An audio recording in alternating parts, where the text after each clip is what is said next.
जय हिंद। स्वागत है आपका इंडियन न्यूज़ एनालिसिस के एक नए एपिसोड में। दोस्तों, जैसा कि कल के डिफेंस न्यूज़ की वीडियो में हमने आपसे बात की थी एशरैम मिसाइल के इंटीग्रेशन के बारे में।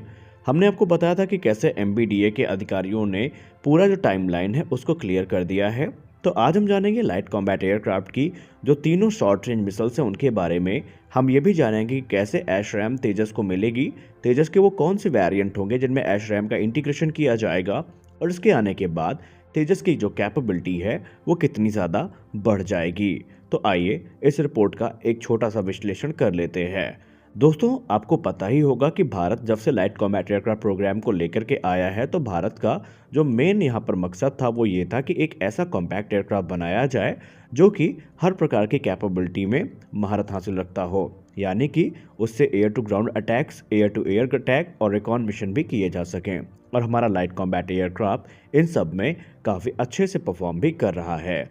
अब इस समय भारत का एक एफर्ट ये भी है कि लाइट कॉम्बैट एयरक्राफ्ट के मार्क 1A वेरिएंट को AIM-132 advance short range air to air missile, जिसको हम एशरैम के नाम से जानते हैं, उससे इक्विप किया जाए। और यह माना जा रहा है कि बहुत जल्द इसका जो इंटीग्रेशन प्रोसेस है फिलहाल तो जैगुआर एयरक्राफ्ट में शुरू हो चुका है, और बहुत जल्द इस साल के अंत तक तेजस के जो कुछ टेस्ट बेड हैं उनमें भी ये मिसाइल का इंटीग्रेशन शुरू कर दिया जाएगा। इस बारे में जानकारी देते हुए एमबीडीए जनरल डेलीगेट इंडिया के बोरिस सोलोमिक ने कुछ बड़ी बातें बताई हैं। उन्होंने ये कंफर्म कर दिया है कि जो एमबीडीए है वो इस समय बीईएल के साथ मिल करके इसका जो इंटीग्रेशन का काम है वो शुरू कर चुकी है। उन्होंने ये बताया है कि फिलहाल जो कॉन्ट्रैक्ट या एग्रीमेंट हम कह लें साइन किया गया है उस हिसाब से एमबीडीए की जो एशरैम मिसाइल है इसकी असेंबली, इंटीग्रेशन और टेस्टिंग का काम शुरू कर दिया गया है। और इनिशियली इस समय भारतीय वायुसेना के जो जैगुआर एयरक्राफ्ट हैं उनमें जो इंटीग्रेशन का प्रोग्राम है वो चालू है, और बहुत जल्दी ये जो टेस्ट हैं सारे वो आयोजित करके उनको कंफर्म कर दिया जाएगा या एमबीडीए की जो ये मिसाइल्स को वैलिडेट कर दिया जाएगा। जैसे ही ये काम खत्म होता है तो तुरंत जो अगला हमारा मकसद होगा, हमारा जो अगला स्टेप होगा, वो लाइट कॉम्बैट एयरक्राफ्ट को एशरम मिसाइल से इक्विप करना है। यानी कि तेजस का जो मार्क 1 वेरिएंट होगा वो पूरी तरीके से शॉर्ट रेंज की ये जो मिसाइल्स हैं उनसे इक्विप होकर के आएगा। सबसे खास बात ये है कि ये एक नेक्स्ट जनरेशन की कॉम्बैट मिसाइल है जो कि आमतौर पर क्लोज रेंज की कॉम्बैट में इस्तेमाल की जाएगी, इसीलिए हम इसे नेक्स्ट जनरेशन की क्लोज कॉम्बैट मिसाइल के नाम से भी जानते हैं। एशरैम में 5th जनरेशन का इमेजिंग इंफ्रारेड जो सीकर है वो इस्तेमाल किया जाता है, और वहीं इसकी जो कैपेबिलिटी है वो काफ़ी खास है।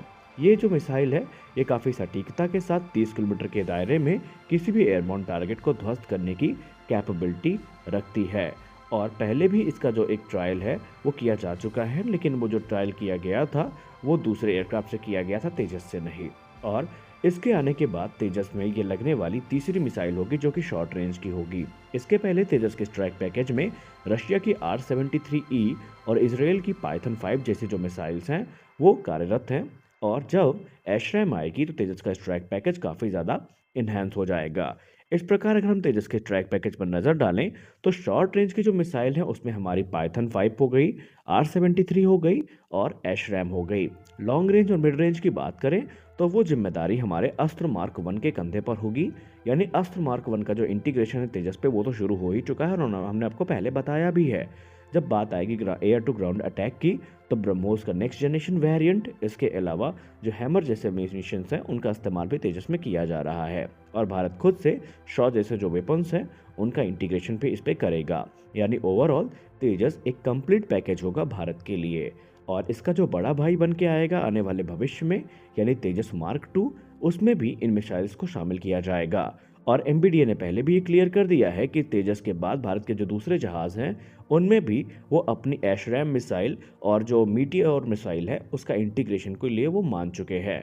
और तेजस का स्ट्राइक पैकेज आप देखें, खासकर तेजस मार्क 2 का, तो आपको उसमें अस्त्र परिवार की 3 मिसाइल्स दिखाई पड़ेंगी, और आपको एमबीडीए की मीका और मिटियोर भी दिखाई पड़ेगी। और जब बात शॉर्ट रेंज की कॉम्बैट की आएगी तो वहाँ पर एशरैम और पाइथन 5 जैसे मिसाइल्स भी देखने को मिलेंगी। यानी भारत आने वाले समय के लिए भी अपनी जो तैयारियां हैं उनको पूरी कर चुका है। वहीं एक अपडेट में ये भी बताया जा रहा है कि भारत का ध्यान इस समय सिर्फ तेजस के स्ट्राइक पैकेज को एनहांस करने में नहीं है, बल्कि जो ब्रिटिश कंपोनेंट्स हैं या दूसरे देश के कंपोनेंट्स हैं फाइटर एयरक्राफ्ट में, उनको स्वदेशी कंपोनेंट से बदलने का भी है। इसके लिए एक रिपोर्ट अभी सामने आई थी जहां पर यह बताया जा रहा था कि भारत एक स्वदेशी जो इजेक्शन सीट है उस पर काम कर रहा है, या हम यूँ कह लें डीआरडीओ एक स्वदेश निर्मित इजेक्शन सीट पर काम कर रही है, जो कि आगे चल के मार्टिन बेकर की जो इजेक्शन सीट है उसको रिप्लेस करेगी। और इसके अलावा एक और बड़ा कंपोनेंट जो तेजस में है वो है इसका नोज रेडोम। वो भी अभी कोबम लिमिटेड द्वारा सप्लाई किया जाता है, जो कि एक ब्रिटिश कंपनी है, और डीआरडीओ इस पर काम कर रही है। और हमने आपको डिफेंस न्यूज़ के अपडेट में बताया भी था कि बहुत जल्द डीआरडीओ उसको टेस्टिंग पूरी कर लेगी और तेजस को एक स्वदेशी नोज जो रेडोम है वो मिल जाएगा। इस प्रकार से अगर हम देखें तो आधुनिकीकरण की ओर हम बढ़ तो रहे हैं, लेकिन इसमें जो स्वदेशी उपकरण है वो भी काफी बड़ी भूमिका निभा रहे हैं। तो फिलहाल के वीडियो में बस इतना ही। मिलते हैं अपने अगले वीडियो में।